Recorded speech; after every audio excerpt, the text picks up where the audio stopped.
Welcome to the Deal Champs podcast. We're back again. I think this is episode 6. My name's Stratton Brown. 7. Episode 7? Might be. I think it is. Wow. I'm back with Captain America, a.k.a. Dean Rogers. Then the other captain of the best hair in America, Mr. Jason Pritchard. What's up, boys? 7 What's up? episodes already? Has it really been 7 weeks? That's cool. Good for us. It's crazy, right? Right, good for us. But some quick housekeeping things. Welcome to Deal Champs. If this is your first time, if this brings you any value, please like, subscribe, go share it with your friends. Our overall mission is to empower and inspire listeners by highlighting real-life deals. Today will be a really, really good one, though, to show you guys what goes, the good side and the bad sides of deals. And we want to highlight people across the country. We'll be doing interviews from some of the top entrepreneurs and experts in our field. We aim to provide value, insights, and actionable tips to help our audience achieve their own business goals. If you aren't already, do us a quick favor. Go hit that subscribe button on YouTube. Go give us a 5-star review on the podcast app, and then share this with your friends. Take a picture on IG, post it out saying, hey, I'm watching Deal Champs. And then don't forget to follow us all, Dean Rogers Real Estate, at Strat Daddy, at Jason Pritchard. All right. Am I missing anything? Are we missing any major announcements? Next meetup, Thursday, 23rd of March. We've got, feels like we just got one under our belt and we've got another one coming up. I like this monthly frequency. It keeps us busy and on our toes, and I think it's good for the community too. So we'll be announcing our new meetup coming up. We should have it out tonight, I think, by the end of the day. That's the commitment we made. So we'll get that thing out. Yeah, so that's, for those of you that don't know, that's our Central California Real Estate Investing Group meetup right there in Central California. We've got a couple hundred people that come out to each of them, and we're just trying to give value. We got a special speaker, special guest coming to this one, talking about how to net 7 figures with no marketing and no social media. So I'm gonna be there with my popcorn listening, just like everyone else. And Mike is an absolute killer. And one thing that I love is he's been through the ringer over these last couple months, and he's still crushing it, still maintaining his mindset, and he'll share a lot of the insights on that. But like over the last, I'd say, year, Utah got hit the hardest. Like when we started to see a slowdown, and Mike's from Utah, in August, Mike saw a 20% dip, like overnight. Like that, and he still crushed it, and so it'll be really, really good insight. And then so that's on the 23rd at, what do we call it? Regency? Crossroads in Fresno. Yeah. So we'll get everything posted, all the details, time, and everything for those guys. Just hit up the link and we'll get you guys registered. And then if you guys do have a deal that you guys want us to go over, we have another amazing guest on today, Anna Covey. That's a little. We'd love to talk to you guys about it. Please submit it right there. Do we have the link, Dino? Well, it's in our Facebook group, right? Yeah. So I created a new link. If you guys go to, let me just type it out real quick. If you guys go to deanrogers.com/podcast, created something really simple and easy. You guys will be sent right to a Google form, and you guys submit your deal. What's really fun for us on this podcast, and a good opportunity for you guys to get out in front of more people, is to submit your deal, and we bring you on, we highlight you, we talk about the deal, talk about, what you had to do to work through that deal and make it happen. I mean, there's a story to every deal. Some of them are easy, some of them are hard. So we'd love for you guys to submit your deal. Made it a lot easier now with a direct link to do that. So deanrogers.com/podcast to do that. If you're watching this live on Facebook right now, we love engagement. It helps give us energy. It makes it more fun, more engaging. So if you're watching this live right now, we can see several dozen people are watching it live. Hit us with a comment. Let us know where you're coming from. If we know who you are, let us know who you are. To make it easier for us to actually see who it is, you guys can go to this link right here, streamyard.com/Facebook. You click a few buttons, and then it lets us see exactly who you are. We can share your comments here. And someone asked, is this really live or pre-recorded? Yes, this is really live. We're live. We as of right now, we haven't changed our schedule or routine, but we've been doing this every Tuesday at 5 p.m. It is really live. And so That's why it makes it all the more fun if you guys are engaging with us, right? So definitely make sure to let us know where you're coming from. Even if you're watching this back on the recording, send us a message, and we appreciate it. Well, and guys, we get a ton of comments. If you're watching this afterwards and you have comments, we'd love to see them. Like, put them in there. We can still get them answered. I go through at the end and try and go like and respond to every single comment. I know Dean and Jason do too. We want your guys' feedback. We want to help you guys. This is our way of giving back to the community. And so we'd love that. And I think today's episode is going to be an amazing topic.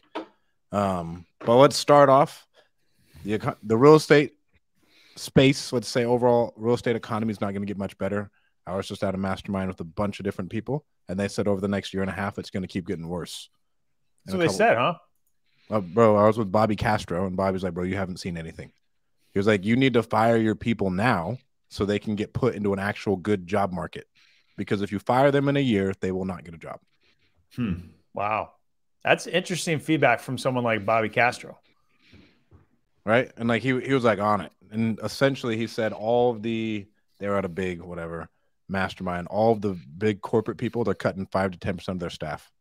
So I've been seeing a lot of that. To get ahead of it. I'm curious though. I mean, the thing that's interesting is as we know, there's many different markets. There's the real estate market. There's the stock market. There's manufacturing market. I mean, literally there's endless market after market after market that are related to one another, but at the same time still have some aspects to where they're independent. So was this feedback from strictly real estate? Was it the economy as a whole, generalized? Both. There's a lot of real estate people in that mastermind.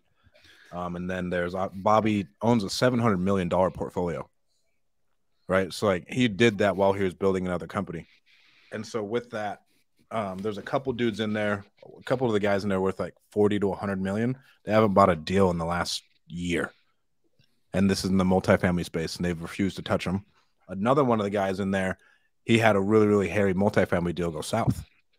And so they were talking about how with all the funding and lending and everything else, it's impossible to get a construction loan right now to do any type of real stuff because all these BRRRR projects that are going on, there's no liquidity anymore, right? Because none of that money has come back to the bank. And so you're only going to get those multifamily deals, they're so interesting to me because, it's like a slow moving ship, and you got to kind of hope and plan that when the ship gets to its destination, that island's still there. It's not completely blown away and ripped to pieces. Like that whole trip that they took was worth the wait, and the paydays there. So it's interesting. I could see why they're not really wanting to buy now because it's kind of unstable. It's, hasn't been settled or anything like that. It's like they're dealing with the crap they're having to deal with now. Like the outcome of deals they bought a year, 2 years, maybe 3 years ago that they're now needing to refinance and get their financial stack all figured out. And it's like, dude, the playing field has changed and they're in a bad spot. So they're not really excited about buying. I think your point, Dean, is a good one. It's not just different markets and different industries and sectors of the economy. Even within real estate, there's different markets geographically, and then there's different types of real estate profiles, right? So the niche that we're in, single family fix and flip in Central California, is going to be different than the lane that Bobby's in, where he's dealing with large commercial multifamily projects and maybe like A-class areas, right? And so I think I would say this to say to the listeners, right? Like you have to be paying attention to what's happening in your specific market, right? So you can hear something on a podcast like ours or take something from somebody like Bobby, who obviously knows what he's talking about, right? I don't think anybody's going to question him. I just think you have to be able to apply that towards your business and make the according moves from there. So, just take everything with a grain of salt, do your own due diligence, do your own homework. I felt like, because we all play in the same market, I felt like things have kind of picked up a little bit from us. I don't know that that's necessarily going to sustain, but the last, 3 months for us have been busier ones. And so, I think it's going to be market specific, for sure. Yeah. It's really interesting to hear that feedback coming back from that mastermind strand. Cause again, like could more pain come with the market? Could we see things going down? I mean, we could, but I see things picking up. I see the springtime, the summertime getting better. I don't see it getting worse. Obviously, there's other factors outside of my control that could make it worse, but I just see it getting better. I was watching Zuber today. I guess we are 14,000 listings short compared to last year in the springtime. Yeah, that sounds right. Overall listings, right? Yeah, like overall listings is one thing he was talking about. I heard it. I heard it one of his videos too. He said there was more pendings than there were actives. That's different. So what do you think that means? That there's no inventory. Yeah, there's very little inventory. Yeah. I mean, if you have nothing active and more stuff is pending, there's nothing for sale, which inherently, right? I don't think you have to be a brain surgeon to figure out that if you have something for sale and it's a good deal and it's priced right, and I think there's still going to be some value there, right? So I think it really depends on, the type of inventory that you have and the deal that you have, because if the numbers pencil, our stuff is moving. I know, Dean, you're experiencing the same thing. Yeah. I had one of my buyers, because we wholesale deals, fix and flip, buy rentals, all that good stuff.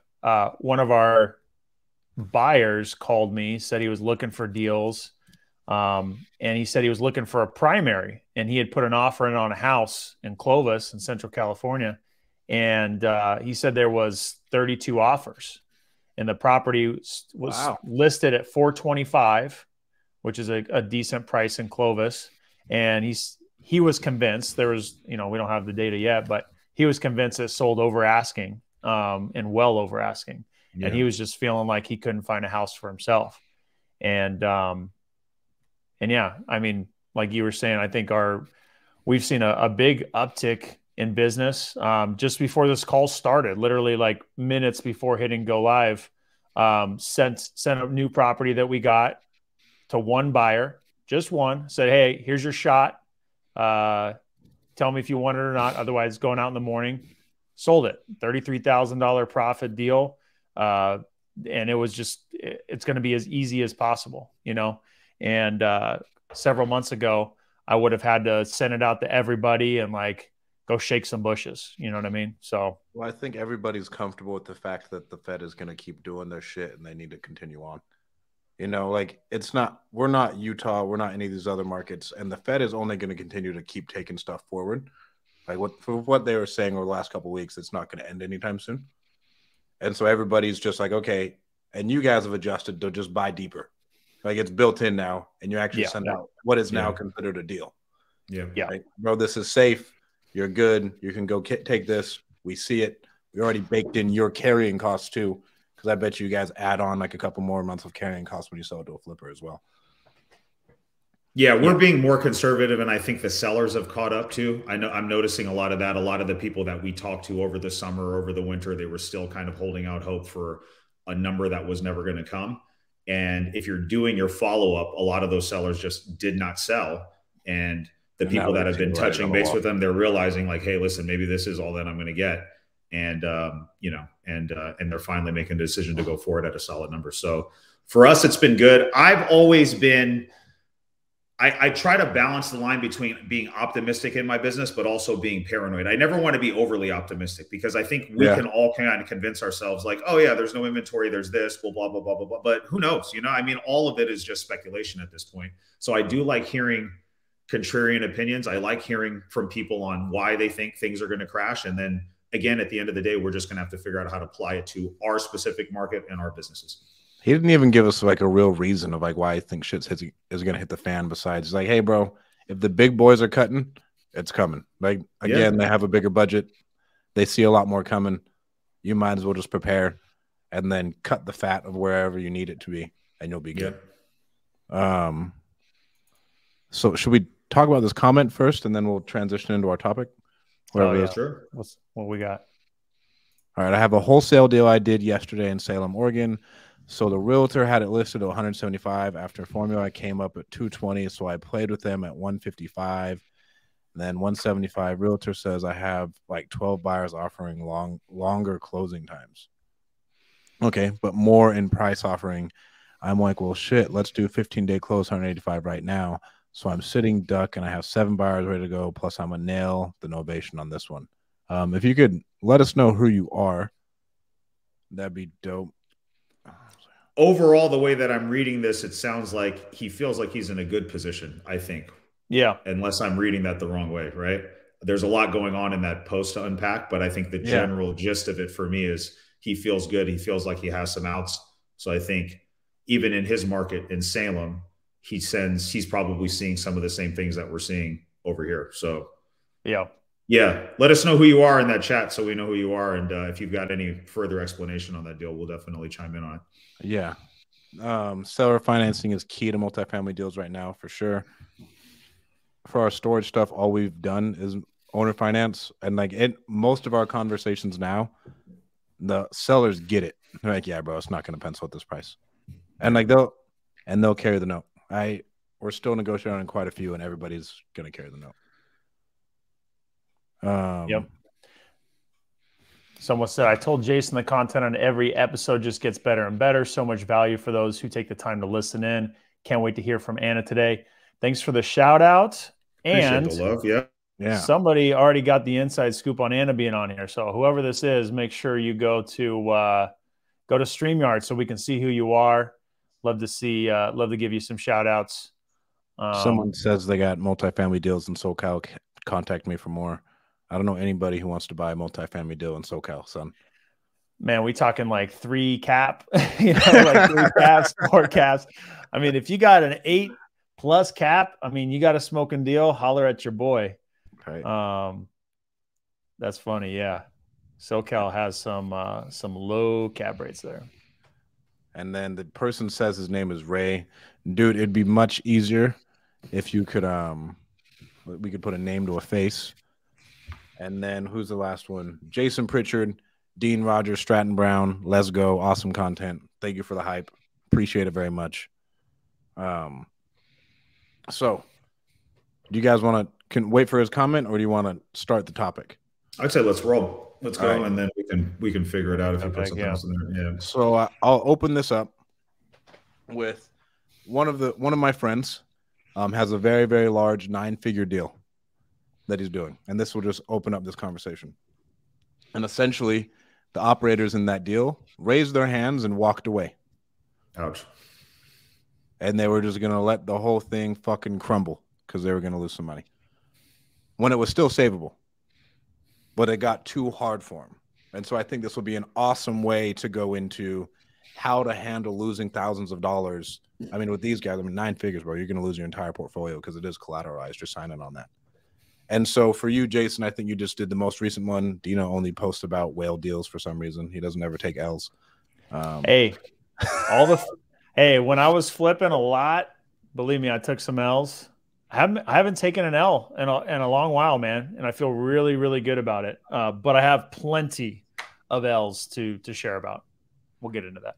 And I've only done one wholesale, and I'll break even. The fucking lawsuit should be finishing up here in the next couple days on Palm. And we kicked them out, and they are suing us because we didn't let them. It was a hoarder house, and we left their bird cages on the back. And they're suing us because we didn't give them time to get their shit out of the house after we evicted them. That's right. Oh, yeah. We're dealing with that. You got to give them 15 days, right?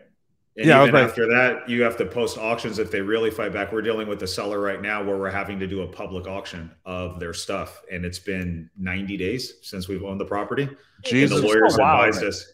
Bro, California is a wild state, dude. California is a really, really wild state when it comes to this. If anybody's in another state, let us know. Like, do you have to deal with that stuff too? I mean, imagine this. Someone doesn't pay you rent for an extended period of time. In California, you could go 6 months from start to finish of the notice to giving them 60 days. Then you've got the eviction that starts. Yep. It gets finalized with the sheriff lockout. Boom. You get your property back that you own and no one is paying you for and literally stealing from you, essentially. Took you 6 months to get access back to that. That could put you in some financial hardship, by the way. And now you got to give them extra time. Hey, by the way, come back in. Take your time. You get 15 days to take your time in addition to what you already had to get your stuff however you please. Like, that's just turns my stomach. It's crazy. bro. Yeah. And so that is my only situation. We all know the lender. I already know we'd have to pay him back. But in a situation like that, the first thing I think about is like, okay, how can we make sure the investors are made whole? Yeah. Is number one overall, right? Because they'll rock with you for a while if you just make them whole. Because they'll see it like, oh man, you took a haircut, and they will continue to invest with you.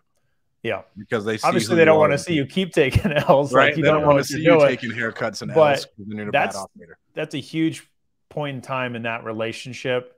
If you take an L, they know it, and you're like, hey, didn't work out the way we wanted, but they got all their money as planned.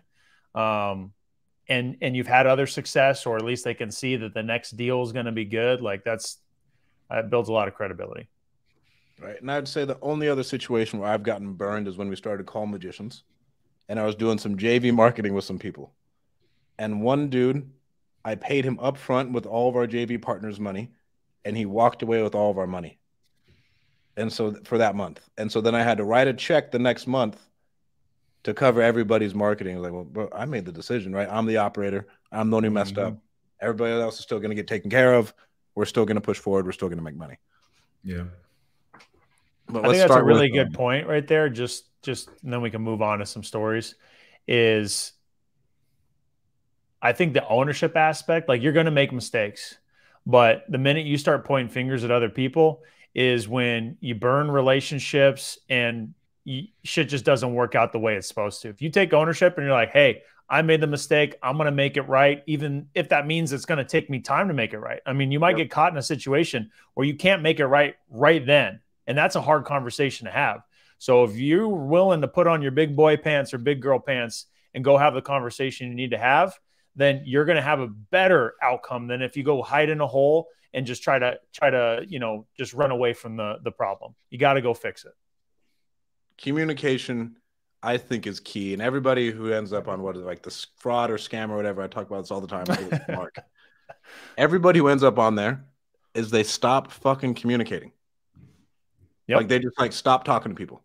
Real estate is one of those businesses where I see more people they've never known each other, don't have any prior working relationship, and they literally will meet one time, go make $100,000 or multi-$100,000 investment property, and buy it and work together and not talk out what's the worst case scenario if this thing goes sideways, right? We only plan out the good things that are going to happen. We never talk about the bad things. And so communication is a huge thing. And I think especially at the beginning, you need to talk through all those worst case scenarios because it's, you do this stuff long enough and you're going to take an L on a deal, man. And so, I think we've all experienced it, but you've got to really talk through that stuff. And so Jason, for you, let's say you have a deal like this bullshit we're dealing with these tenants. We have to fucking handle a lawsuit, blah, blah, blah. And it goes out 9 months, right? And you have your lender's money out 9 months. You only had a 6-month term. What does that conversation look like when you pick up the phone? Are you picking up the phone hey, man, here's what's going on? Do you give them details? What does that look like? I think you have to you don't wait until month 9 to pick up the phone. I think that's number one. So if you think that you have to anticipate problems as they come up. And so typically when I send out a funding request to request money on one of my deals, I'm letting them know here's all the hair that's on that deal, right? So if we're buying it with tenants or we know that there's going to be eviction, I don't want that to be a surprise later on after we got into it. So I let them know going into it. And then, if we're, not getting them out in our typical time frame, let's say 3 to 4 months, and we think it's going to drag on, I'm probably going to give them a call or shoot them an email and send in text and just say, hey, on Main Street, right, here's what we're dealing with. Just want to give you a heads up so you know what's going on, right? And then if it drags on a little bit more, maybe another update. So then by the time you get to month 9, think about it. If you haven't called and spoken to them, they're waiting to get paid. You know what I mean? Literally, right? If you haven't updated them at all, right? They're waiting just like every other deal. It's okay, month 9, Jason's getting ready to pay me off. They're counting their money and you're giving them a call saying, hey, sorry, we've got a problem over here. I'm going to need to extend or I'm going to need to do something else. I think that's a bad way to do it. So I think you got to anticipate problems. Number one, I think you have to be honest about what the potential solutions are. And you got to go out there and and don't beat around the bush. I think that's not the time to sugarcoat anything. It's just here's where we're at. Here's what my team and I are doing right now. Here are our options. We can either do X, Y, or Z.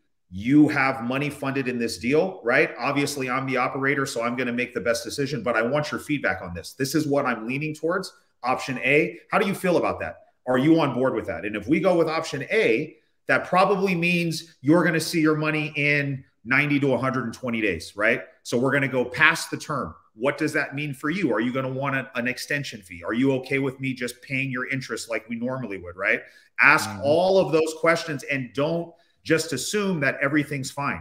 Like when I'm asking for an extension, even if we don't have extension fees built into the language of our contract, sometimes I'll just even offer it just to show them that I'm trying to do the best thing by the relationship, right? And so worst case scenario, if they ask for their money back, you have to pay them back. You know what I mean? Like, even if it takes a little bit longer, you have to work to either recycle their money out with somebody else's money, right? Or that's why you need to have operating capital or lines of credit available in this business, because there have been times where the lenders just have been like, Jason, I like you. I want to continue to work with you, but I have this money earmarked for something else and I can't extend 6 months. So I need the money when you said you were going to give me the money. And so that's why it doesn't pay to wait. Because if you wait until 15 days before the money's due and you get that call, then you're scrambling trying to raise however much money you need to pay them off. So I think being open and honest, anticipating problems, being very upfront about what you're going to do to deal with it. Everybody knows that there's risks in this business. The people that are lending me money and all of us money, they understand that it's not a risk-free investment and that things are going to come up. We're dealing with the most problematic properties that you can buy. So as long as you're doing your part, I think I've never had a lending relationship go bad. And I've always paid my lenders on time in full, regardless of whether I made money or not. Yeah. We've been talking about lenders, and obviously they're critical parts of putting these deals together. Got to make sure you take care of them. I've had the hundreds of flips that I've done, I've had 3 go over, about to have a 4th go over the typical 12-month period that I do. And what I typically will do is I'll go to them and just say, hey, look, this is what's going on. This is the situation. We feel confident that X, Y, Z is going to happen, right? We already have a game plan. We already anticipate this is what's going to happen next. And we'd like to go ahead and just, because most of our interest accrues. We don't usually make monthly interest payments. That's the way we structure most of our deals. Explain that for people? Yeah. So explain that for the audience. When you go to borrow money from, let's say, a private lender where you have the most flexibility to create your own terms, we have, the credibility and trust built up and experience to where we can go typically to the private lender and say, hey, look, we'd like to borrow this amount of money for the deal. Typically, we'll borrow more than the purchase price. We'll borrow what the purchase price plus what the rehab costs are, so that all of the costs are covered for. And then the interest, instead of making monthly payments, we'll usually have those payments accrue, the interest accrues. And when we sell the property or refinance it, then they get paid off their principal and the accrued interest. So they get their interest paid when we exit from that property. That makes it the most flexible for us. So we're not chasing around paying this person and that person every month and doing all that administrative work, which, for some people, that's the way they like to get paid. And for others, most of our lenders, they're pretty flexible. So that's how we structure them. Now, when we go past the typical 12-month term, we'll just tell them, hey, we'll just pay you your interest in full for that full year. So you're made whole. You can see that we're good on everything. And then we'll continue to carry over, basically roll over, another 12 months, right? Just to keep it easy, simple. And that interest starts to accrue again. So that's what we've done in the past, and it's always worked out fine. So for these deals that went over a year, did you project it? Did you forecast it? At what point in time did you know it was going to happen? Because that's a long holding time if it's a house. It is a long holding time. One was a tenant that stayed in the property. It was during all the lockdown stuff, so they used every trick in the book. They were a tenant that we inherited from the seller, and the seller said, hey, this tenant's been a good tenant for me. I don't want you to kick them out. I want you to keep them in the property. I want you to continue accepting their extremely low, below market rent for at least 6 months. And that's the deal. And I was like, all right, it's a good deal. We'll do it. They paid rent for 3 months, and then on the 4th decided they didn't want to pay anymore. They filled out all the paperwork that you could at the time to get extensions and eviction moratoriums and all that kind of fun stuff. We ended up holding that property for 13, 14 months before it became vacant. We had to go through the whole eviction, the sheriff lockout, and before the sheriff lockout happened, they move out the day or two before. Like, they knew the game, right? This wasn't some mistake or some super big hardship. They just wanted to work the system. And fortunately, the market had appreciated so much during that time. We built an additional $100,000 of equity. The holding time actually helped. So we weren't sweating about it. The lender wasn't sweating about it. They got paid on month, 14 or 15 with everything, and they were fine. The other two, one of them was fire damage property that took a really long remodel process. We had 3 FHA buyers that all fell out of escrow. We had to go back into escrow 3 times. Finally got it closed on month 14. I'm drawing a blank on what the other one was. I think it was just another rental property that we took a long time on. But that fire damage property, you're going into it, from my understanding, you're going into it prepared for a year, correct? Like, if you're buying it true fire damage, like, you got some holding time. We worked through it with 6 months of the remodel and anticipated, like, we'll be fine. We'll get it sold month 9-ish. But again, those issues with falling out of escrow at that time is just the reality of what happened. So the conversation was easy. Everything was fine.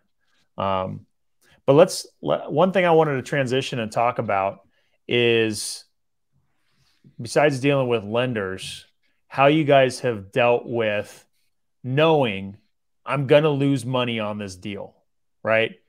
While you're actively working on it. Like, I'm still working on it. I still got to spend more money fixing it up. I still got to see it through to the end and work on getting this deal closed to then show up to the closing table with money. Like, you're losing money.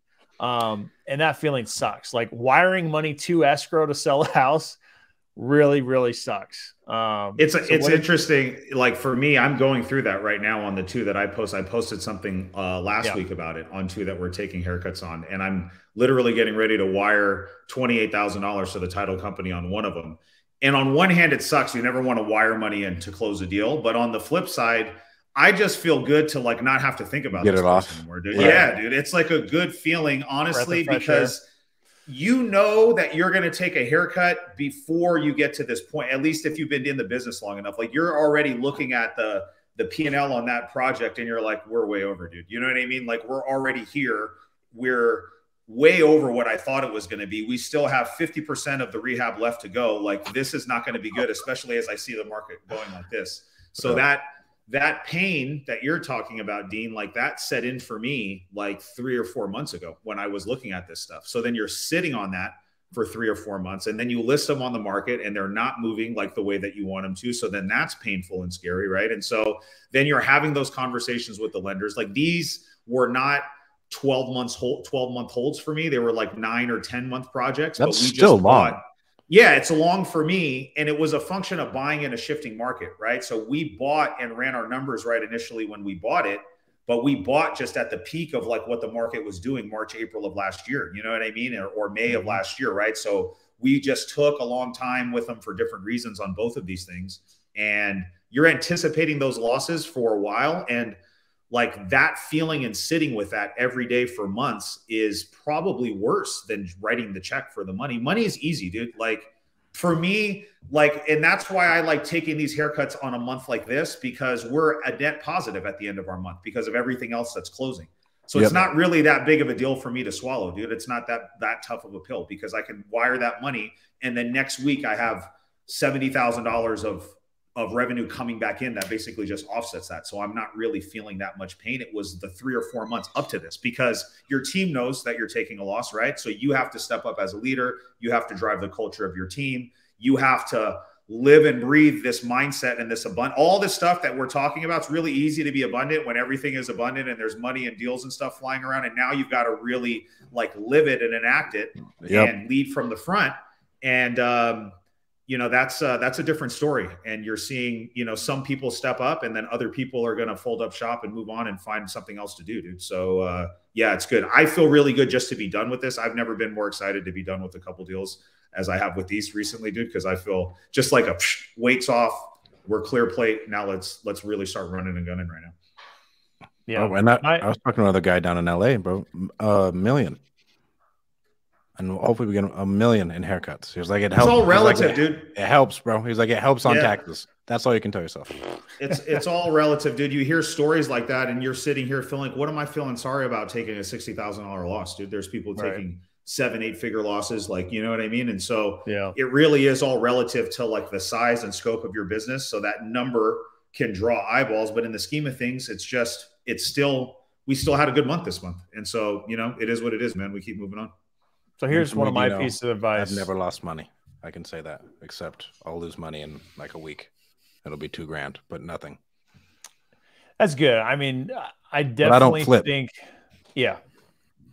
Which is going to make it harder to lose money unless there's like a scam type of deal thing that happened or you got caught up in a weird situation. But when you're flipping houses, a couple things I was going to say, like, what can you do to avoid it in the first place is you don't want to get analysis paralysis. You don't want to be sitting on the sidelines and just never get in, but don't just rush. I mean, just have some simple steps in your process to do your due diligence. And that's obviously looking at the numbers. I would find somebody that you know, like, and trust to double check that. Like if these are your first deals, find somebody you know, like, and trust that can look over your shoulder and give a little bit of a wink and a nod, like, yeah, that looks fine. And then I know in my early days when I was just really hungry to do a deal, I would rush some things, and several of those rushed deals hurt me bad. And so it's better to do no deal, right, than to do a bad deal. You're not going to get hurt if you don't do a deal. Does that mean you should never do a deal? Absolutely not. We're going to scream from the mountaintops, like, you need to do deals, you can change your life. But it's better to do no deal than a bad deal, which just means to do the proper due diligence on that deal, make sure the numbers are right, get the right people on your team and your circle to help verify things. Because if you're just going blindly and you're just going with F it, let's just flip a coin, like, that's typically not going to work out. You might get lucky, but it's not going to work out. You got to go through, you got to get your repetitions of how to analyze a deal.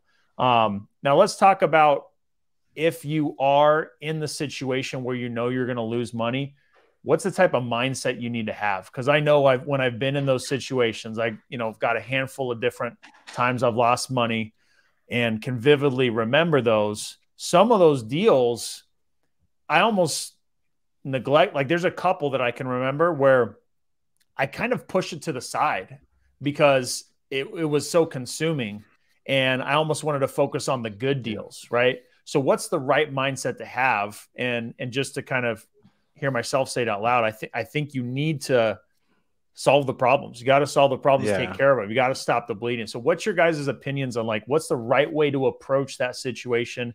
How can you help yourself stop the bleeding and make a situation not get worse?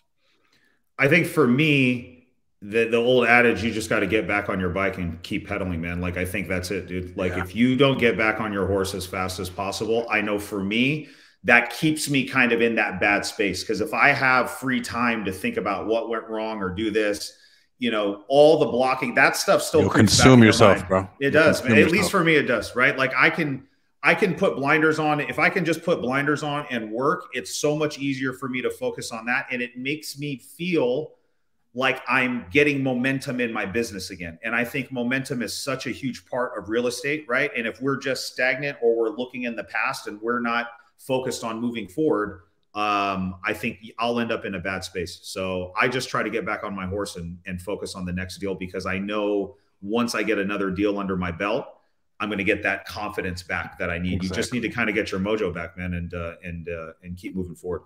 My thing is like the same thing. When I think we were talking about this a couple weeks ago, I will, if I lose money doing something, I will go out and I will spend more money to create more momentum. And it's kind of like a weird thing to do, but just like how Jason talks about going to do a deal, like, well, we need to do something that's going to create more energy and like help my head, right? Because that's another thing. But as far as like leaning away from the deals, it's really, really easy for people to curl up when like shit gets tough. And we talk about people not communicating. Mm-hmm. And so I've taken the moniker and like approach the hard thing first and just kill it. Like kill that hard thing first, and then everything will be better. And because like I've neglected a lot of really like they're so overwhelming, like you said. But then, bro, eventually we gotta fucking open up that goddamn letter. Like we have to do whatever that thing is. So you might as well get it out of the way. Just because you pretend it's not there, it's still there. Kill it. All right, acknowledge it. Come up with a plan, then move forward. And at least because all of that mind space, like that one thing, is taking up a ton up here. And so as soon as I can get through that, come up with that process, come up with that plan, and then I'm going and doing something that is actively going to create me more momentum in whatever I'm doing. Because I also, dude, that's huge. I think it's important, like focusing on the next deal. I'm not saying we don't learn from our mistakes either. I think there's a time and place to process and learn from those mistakes. But if you don't get into a better headspace, or if I don't get into a better headspace, I'm not going to be able to grasp the learning lessons that I need to, because I can't really look at it objectively. I have to detach like all that emotion. And sometimes it takes me a little bit of time to get into a place where I can actually go back and say, what did we do wrong here?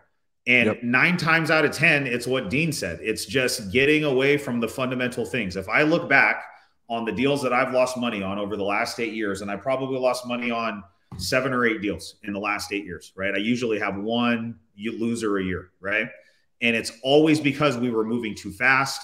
We were not paying attention to the fundamentals. We didn't really go walk the property and really truly assess what was going on, right? We were too fast and loose with it. We got a little bit too confident in ourselves and our ability to do it. And we just your word is bond. Or whatever, right? Yeah. Your word is bond is a good one, though. Because like, bro, you're going to take it down regardless. And then you're just going to fix it. Yeah. Right. And you think you have, you do enough of these things and you think like, damn, I can do it. You know what I mean? I figured out my way to get here. Sometimes I feel like I can just will my way through anything. And that's, for people like us, it's good when that's a good resource to have when you're getting started, because it gets you past that initial fear and hesitation. But you also have to have a lens where you have some checks and balances to make sure that you're not, just being reckless in your business either. Well, I brought up your word is bond, bro, because I remember you buying my first deal in Fresno. Yeah. And if everything happening didn't happen, you would have lost. I mean, you would have lost some money on the shack. Yeah. Right? Yeah, it's true. It's true, man. And I think that was one where you got a two-way street of word is bond honestly, with me and a word is bond. Yeah. Yeah. And honestly, with me on that one, I think that's something that I learned from, right? Where I don't put myself in positions like that anymore, right? Where I don't just say yes blindly and just be like, okay, yeah, dude, this looks good. Like one picture of the outside and not really doing anything and not looking at it like, especially in this market now, dude, it's not okay to do that. So I still believe that when you say you're going to do something, I believe that you should be doing it because your reputation is that important. But don't put yourself in a situation where your back's up against the wall, where you have to break your word in order to do a shit deal where you're going to lose money, dude. That doesn't make sense. So you've got to goes back to what I was saying about learning from that again, right? I got one last thing. Bobby Castro said, "Don't reflect." He said, "Don't reflect too much, or else you'll consume yourself." I think there's a balance there too. Because you can get lost in thinking that, thinking in the past isn't going to help you. Learn from the past, but you move forward. My thoughts on how to handle adversity of losing money on a deal is, I think back to, fear is overcome by action. Usually people are in a fear because they're not sure what's going to happen next. They're scared of what's to come. And the best way to squash fear and overcome fear is to just take action. And my belief, when your back's up against the wall, when things are a little harder, you need to take even more action, because you need to start getting resourceful, right? I'm thinking the times when I've lost money, when I didn't have money to wire to escrow and things were tight. I needed to overcome that with more action. Maybe I needed to get another deal. Maybe I needed to sell a property that we weren't planning on selling. I needed to problem solve, and that could only be done by taking action, not by sitting there and being fearful of what was going to happen and how was I going to fix it. No, I just started taking action and problem solving, and that's my belief of how you can really overcome those type of adversities. So that's been the best thing for me. To transition, I think it's time to go ahead and bring on our guest today. She's backstage. She's ready to go. We had someone submit another deal for the Deal Champs podcast, so we're excited to bring on Miss Anna Covey. What's up, Anna? Hey, what's going on? What's up? Thanks for joining us today. And you submitted a couple deals, but we ended up choosing one to focus on and tell a story today. Of course, there's always a story behind every deal of how you found it, how the deal came together. So we're excited to dive in it today. Why don't you go ahead and tell everybody, where you're coming from, what you do, and let them know what you're all about. Thank you. Thank you for having me. Yeah, so I started wholesaling back in 2019, end of 2019. I started wholesaling. Then me and my husband started, and then we kind of realized that we needed a mentor a little bit into that because we weren't getting any traction at that point. So then we joined Matt Garabedian's mentorship. From there, we kind of in summer of 2020 when we got into his mentorship. And then from there, we got our first deal in September of 2020. And then it just kind of took off a little bit from there. Nice. That's awesome. Guys, if you didn't hear that, I think this is a really good, a good point to make. Like, the business is hard. Like the hardest thing is typically doing your first deal and getting that traction, like you said, Anna. And I think one of the easiest ways to expedite that and speed up the learning curve and to get results is to seek community and seek coaching and mentors, right? That's the cheat code to getting the results you want, is find someone who's been successful. So you found somebody that we all know on this podcast, Matt Garabedian, who was living in our local market, right? You're from Central California too. He's now moved to Florida. But yeah, what a great example of, hey, you weren't really getting the results you wanted, and you took off from there. So what have things been like since then? It's been good. We had a really great 2021 year. We almost did about a deal a month at that point. Nice. 2022 started off really great. We didn't end 2022 the way we wanted to, but things changed. Things changed. But we're starting off 2023 on a good note with these two deals, and we have another deal locked up already. So we're moving strong. So nice. Real quick, Anna got started by coming to mine and Jason's meetups. That's true. Like Anna never missed a single meetup. I think that's one thing people really underestimate. Like, she surrounded herself with people who are actually doing stuff, and she came and learned, and then she actually worked at it. A lot of people come, they don't take any action. Anna was cold calling every day.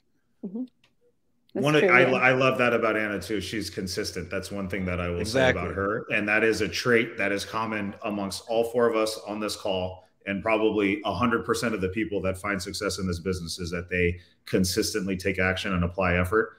And I see Anna all the time. She just shows up all the time. And I think that's a very big reason why you're experiencing the success that you are. So that's awesome. I'm excited to hear this deal that you've got for us. Yeah. This one was a good one, I feel like, because it took some time to get the seller to sign. We had gotten this deal through our cold caller that now, I'm gonna pull it up for you here.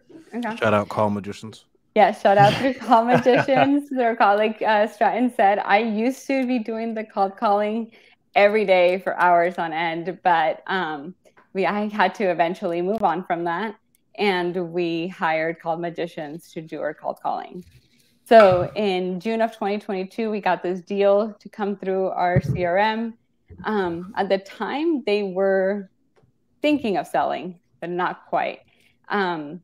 This was the mom's home. So the mom used to still lived at the property. So she wasn't fully ready to move out. So I just kept calling every couple of weeks, see if they were ready, see if she was ready. And by December, they were ready to move her into another place. And then end of December, we locked up the deal for $400, and we started the process, opened escrow, looked for a buyer, found the buyer at the beginning of January. This buyer wasn't our regular investor, even though this property did need a lot of work. But the buyer that we found was actually it was similar situation to where the buyer was looking for a house to put their parents in. So they were going through a loan as well. So they were willing to pay the $400, get a loan for $400 and then pay us. We sold this actually for $430. So we had a $30,000 assignment fee for this property. That's an interesting detail right there that most people might not realize. That's tricky. And I've encountered this before.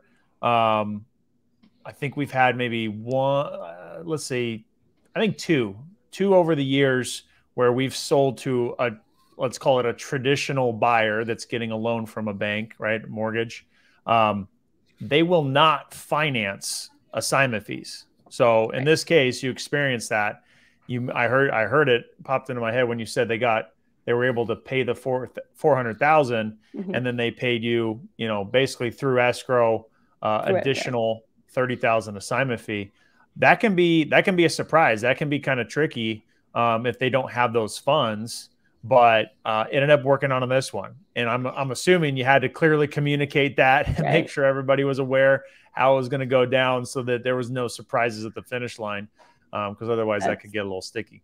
Yeah, that's true. And we actually let them know at the beginning that the lender most likely was not going to fund the $30,000 assignment fee, so that they needed to come out of pocket out of that.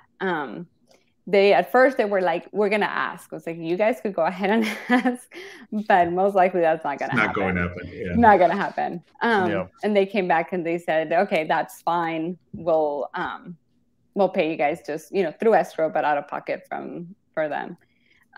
We did run into a couple of hiccups along the way, because then we needed to go through an appraisal because it was through a lender. And of course, the house was livable. It just needed, work. It was very outdated. But then they needed a couple things fixed, a couple things on the outside, a couple things on the inside that they were nitpicky that they wouldn't let go. So the buyer covered it, and they sent somebody out there to fix those things that the lender wouldn't let go.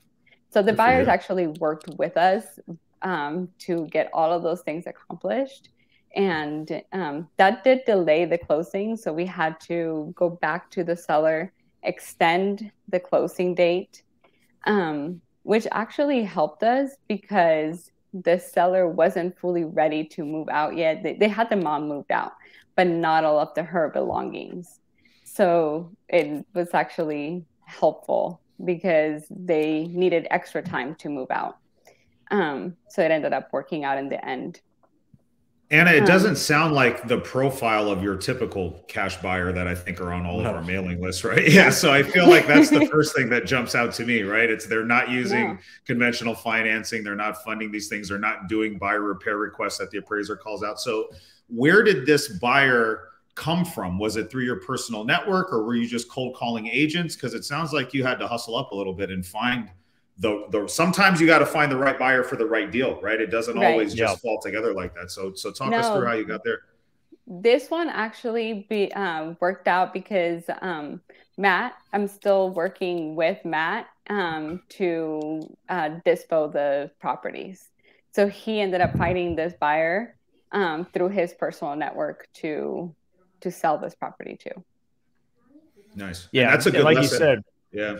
You're going to have situations where the best buyer might not be the best terms. And you then got to navigate that. And that's an interesting thing. Another thing you said, Anna, is where they had the buyer repair request because the bank's given a loan and they have their inspections they do and the repairs that they require. You can't go back to the seller for those. You can't say, hey, this Mr. or Mrs. Seller, I told you we were going to close easy, quick deal. Usually you're going to use the term cash deal, quick close. No repairs. No repairs. As is. So that's another thing that you got to go back to the buyer if they're trying to use traditional financing, which again, like to your point, Jason, that's not your typical buyer. But if it is the best buyer for the deal, you got to understand how to navigate that. And that's just something they got to be aware of. Like, hey, if there's any repairs, you're going to have to take care of it. And that's where communication comes in. Like, understanding some of this beforehand will put you in a better spot. If you don't know it, go to somebody that does and ask them for advice. Right. It also helped that the buyer's parents were also so excited to move closer to their children because they're at the beginning, they're like, oh, we're going to be moving closer. And so that was my conversation with the buyer also. It's like, well, your parents are so excited. You can't back out of this deal now because, you already have everybody's excitement. The buyers are excited. The sellers are excited. So that was my selling point. Every time I would talk to the buyer to try to, either have something that the lender needed to get fixed. So it's like, we do need this and we could close and your parents are excited. So that was my selling point. To get them to kind of just move because we were already so far along in the to close. At this point, we were about a week from closing. So it's usually when the surprises pop up. Yeah, that's usually when the surprises pop up. And kind of making this go away was just so simple. And some of the lender requests were very simple. Some of it was carbon monoxide needed to be installed. The fascia needed to be painted. It was just like, so it was small that they didn't really have that much of a pushback. Warren said he knows this deal. He said a buyer originally brought the deal to him and he would have financed the fee. So Warren represents Zinc Financial, hard money lender in the Central Valley. So he was like, hey, I could have done that one. But yeah, so what was your biggest takeaway from this deal? I mean, this wasn't a traditional buyer. You kind of had to work with the sellers to figure out the right time. And what was your biggest takeaway from this deal?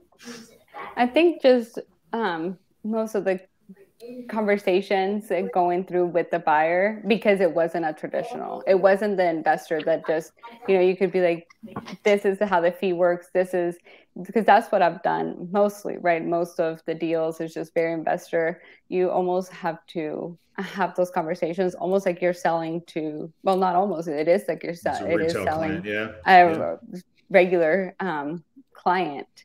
So just having those different conversations with them, which actually pushed me.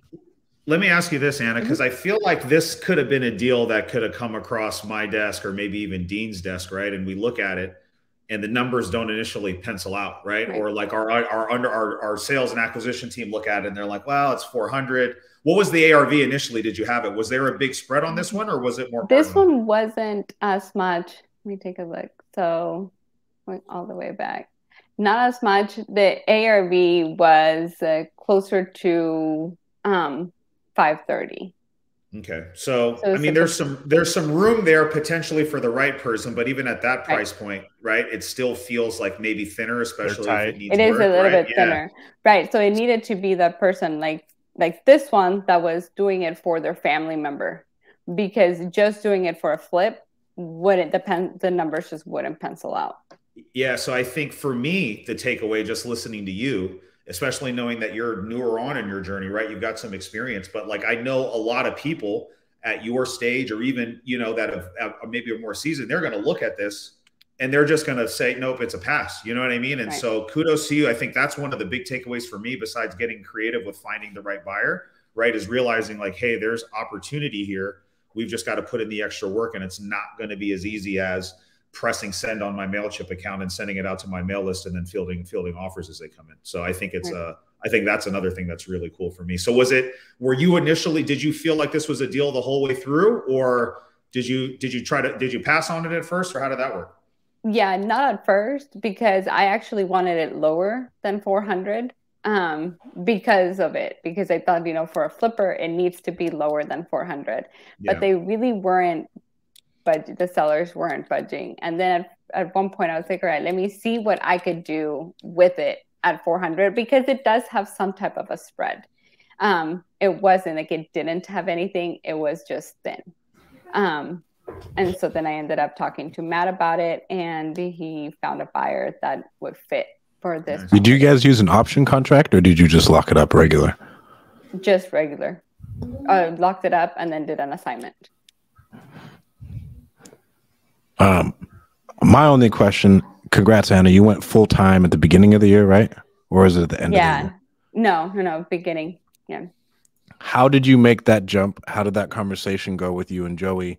And like, what did it take to actually get there? Because I remember me and Ian were talking to you and Joey about it forever. Right. Well, actually, my employer pretty much did it for me. That's one way to do it. I didn't really have a choice.